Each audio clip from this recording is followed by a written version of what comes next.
Hospitality is the core of Afghan culture. When you go to any Afghan home, you are the king. The guest is the king.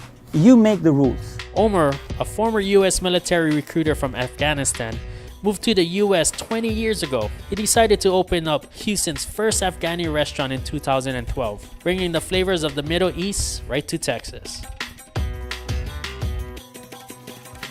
We have the community here in this area. We have India, Pakistan, Iran, Persia, Tajikistan, Uzbekistan, Kyrgyzstan. They started coming in and they like the food. Afghan cuisine is very famous. You grew up cooking? No, No? I'm a lawyer. You're a lawyer. I went to Afghanistan with the US military. Oh. We were not allowed to eat from the outside. We were eating food in the dining facility. A lot of frozen food would come, and every once in a while we would just give money to some locals and they would bring food from the outside. No matter what race, they love the food. I said, if they love it, why not open one over here? And since day one, I never seen a bad day. This is goat karahi. Karahi is the pot.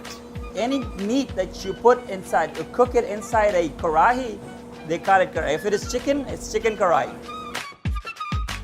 This is serrano pepper, salt. This is cilantro seeds. This is our cumin seeds. It's gonna be delicious. All of this cuisine is all new to me, and I see halal. What is halal? Halal is a certain way that we slaughter animals in our faith, in Islam. It is similar to kosher in Judaism. It's basically we slaughter animal for the blood to flow the right way and do not hurt animal too much. That's the main thing. And we say prayer. After that, it becomes halal. So these are marinated kebabs. Saffron is very important in Afghan cuisine. That's the color of it. And there we you have go. the best saffron in the world. Hello. Hi, I'm Sheldon. Nice to meet you. This is my father. Proud of your son? Welcome. Very much. This is called sela rice.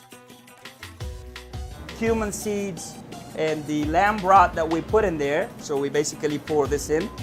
The Kabuli rice. We add a little bit of carrots, a little bit of raisins. This is gonna add sweetness to the rice. Exactly. Mainly the steam cooks it. It has to slow cook. What is the Ramadan? Well, it's a fasting month, and I'm sure a lot of religions have fasting month.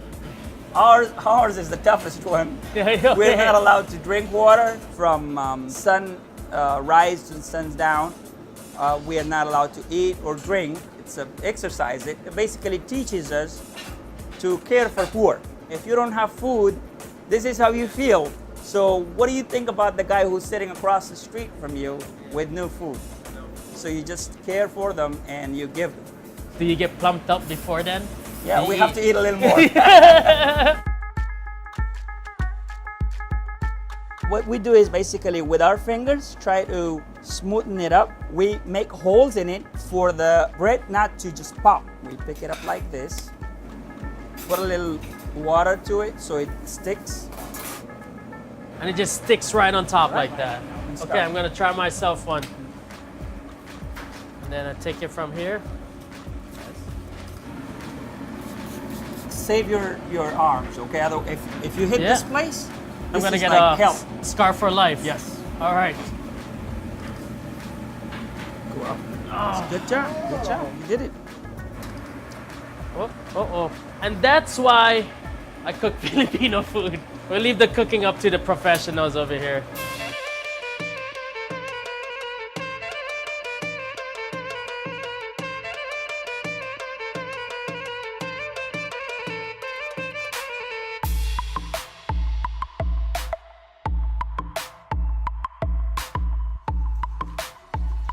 Yeah, please. Okay, let's eat. Is there a word that we say before we eat? We say in the Okay. name of God. In the name of God. Yes.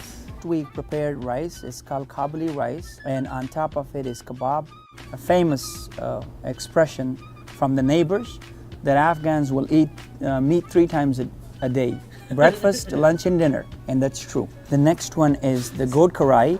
This is very typical of the eastern portions of the country. And this is burani banjan. It's eggplant with homemade yogurt, and that's our Kabuli pulao. It's lamb shank with the rice, and this is our national dish. We're geographically located in the middle of Pakistan, which used to be India, and Persia. If you ate Persian food, not a lot of spices or anything like that. But if you go to India, it's another extreme. They have spices. Your hand will smell curry for 3 days, even if you wash it 3 times. So we're in the middle, a little bit from both sides. In recent times, immigration has been a huge topic, and it has affected a lot of people around and just a way of life. My community is very peaceful. Whatever we see on Fox is different. And I studied Quran very well, and it's nothing but peace. I'm sure in Bible is the same way. You can interpret the same thing different ways. People are manipulating, misusing some of the verses. God says, "Lakum dinukum walidin." You have your own way of life, and I have my own way. This is the exact verse of Quran. But no, ISIS nowadays, they would just bring people and make them convert. No, but the Quran says, let them have their own way of life. In the time of Muhammad, peace be upon him, one of his neighbor was Jews, the other one Christian, and he was in the middle. How come he lived with these two guys and I cannot live with these people? You turn on any channel, you go to the Middle East, you will see negative stuff about the West. You come to West and you will see negative stuff about the East.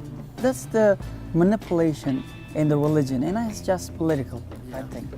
Everyone that we've met is all about the giving back to their community, and you guys are living right next to each other. The next exit, it's right into Chinatown. The next exit is right into Little Nigeria. Yes. And you guys are all living here together in Houston. That's true. Houston, I won't trade it for any city in the U.S. Sorry, New Yorkers. I was a recruiter for the military, and I traveled all across the U.S. I've seen probably over 40 states. And no matter where I go, this place, attracts me. This is your home. This is my home. همیشه د پر دلته راشي د سیده لکه ستاسې کور او دغه خوراکونه چې دی په افغانستان کې میټروپول هوټل دی انټرکانټینټل دی کابل هوټل دی هغې کې عصري برګر او د نور ښه خوراکونه شته دی خارجي خو څوک یې نه خوري همدغه باندې ډېر میلان کوي د نورو هوټلونو کې نو موږ هماغه رانیولي دي. Consider this your home. If you are in the area and sometimes you wanted to come, feel comfortable. Come here, stop by, and pay a visit and be my guest, he said. Thank you so much. How do you say? Manana. Manana. Manana, dear Mirabani, Manana, dear. Lettuce, tomatoes, avocado, grilled onions, cilantro, jalapenos, and a lime to it. That's the famous gordita.